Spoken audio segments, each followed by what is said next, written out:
ஓம் நமச்சிவாய.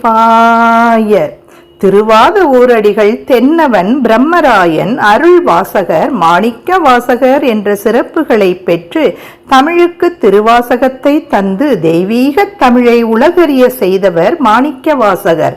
மாணிக்க வாசகர் பாடிய பக்தி சுவையும் மனதை உருக்கும் தன்மையும் கொண்ட திருவாசக பாடல்கள் தமிழில் சிறந்த இலக்கியங்களின் வரிசையில் வைத்து எண்ணப்படுகின்றது. சிறைபெறா நீர்போல் சிந்தை வாய்ப்பாயும் திருப்பெருந்துறையுரை சிவனே என்பதாலும் இமைப்பொழுதும் என் நெஞ்சில் நீங்காதான் தாழ்வாழ்க என்னும் அடிகளால் தமிழின் அருட்திறத்தையும் வாத ஊராருக்கும் இறைவனுக்குமான நெருக்கத்தையும் நாம் உணரலாம்.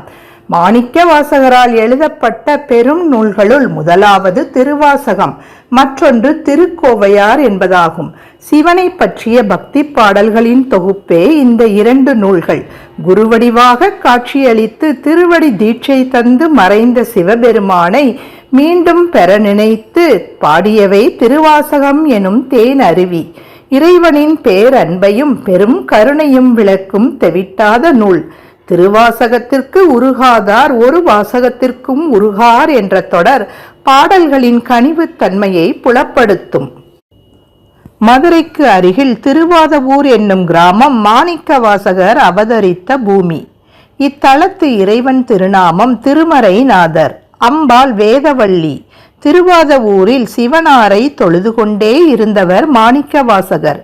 கோவிலுக்கு அருகில் மாணிக்க வாசகர் அவதரித்த இல்லம் கோவிலாக எழுப்பப்பட்டு பூஜைகள் நடைபெறுகிறது.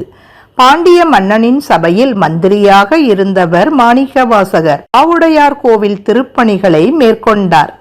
32 ஆண்டு காலமே வாழ்ந்த மாணிக்க வாசகர் மக்கள் அனைவரும் காணும் வகையில் ஆனி மாதம் மகம் நட்சத்திரத்தில் சிதம்பரம் தலத்தில் இறைவனோடு இரண்டர கலந்தார். இந்த ஆண்டு ஆனி மகம் ஜூன் 29ஆம் தேதி வருகிறது.